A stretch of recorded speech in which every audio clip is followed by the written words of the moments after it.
Alright. When I was 23 years old, we found out my 19-year-old sister was pregnant with my first niece. To say we were excited would be an understatement. She would be our first grandchild/niece. It was a pretty normal pregnancy up until about 31 weeks. My sister had gone to see her family doctor because she had an earache. When he examined her, her blood pressure was elevated. The family doctor was concerned and contacted her obstetrician. He told the OB that she was 5 months pregnant and her blood pressure was elevated. The OB told her family doctor to tell her to keep her appointment with him. Once the OB hung up the phone, he realized she was farther along than he had stated. At this point, he tried to contact my sister to have her go to the hospital, but was unable to reach her. Knowing the baby's life could be in danger, he decided to drive to our house. When he arrived there, my brother was the only one home. My parents and sister were gone. Since the doctor was just standing there by his car, looking at our house, my brother went out to find out who he was. He explained to my brother the situation and how important it was to get her to the hospital.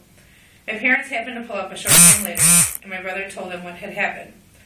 My mom went in and started yelling for my sister. Just then, my sister had pulled up with my cousin's girlfriend. My mom explained to her what was going on, and they immediately headed to the hospital. Once they arrived at the hospital, they immediately hooked my sister up to a fetal monitor. They noticed that my niece had an irregular heartbeat. The OB thought something was wrong with her heart prior to this and had sent my sister for a fetal echocardiogram at 28 weeks. It came back normal. They also found out my sister had developed toxemia and preeclampsia. They had done an ultrasound about 2 a.m., and there was no fetal movement. They decided to do another ultrasound about 5 a.m.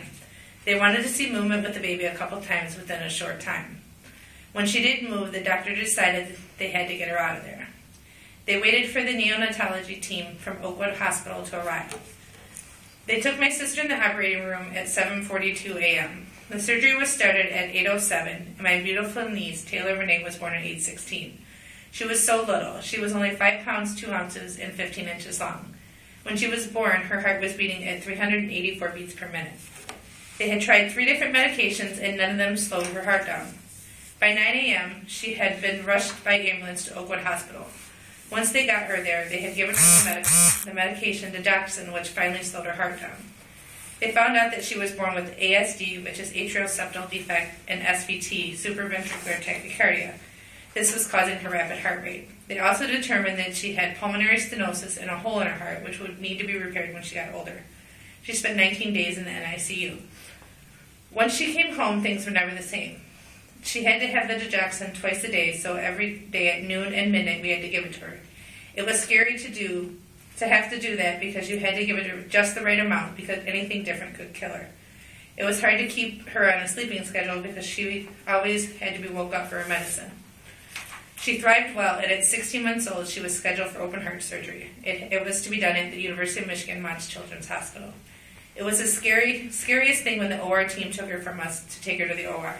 My family just stood there and held each other. We didn't know what else to do. It was such a numb feeling. The surgery lasted 6.5 hours. They were the longest 6.5 hours of my life. When the surgery was complete and we were finally able to see her, it was a very scary moment. We walked into her room and she was hooked up to all these wires. She had a chest tube placed just below her ribs. She was laying there just so still and quiet. She was in the hospital there for 19 days. Today, my niece is a very outgoing 14-year-old. She has had follow-ups with the cardiologist and has cleared her to do whatever she wants to do. There are no restrictions on what she can do. I think going through this with my family has brought us closer. It reinforces that we are always here for each other through thick and thin. My niece and I are especially close. She is my sunshine and always will be. We will always have that special bond that no one can break. She has 2 scars from her surgery that are like her warrior wounds, and they prove to us that she fought hard to come into this world. She is my hero, to go through all that she has had in her short life. She has so much more to live in this life, and I will be by her side, holding her hand through it all.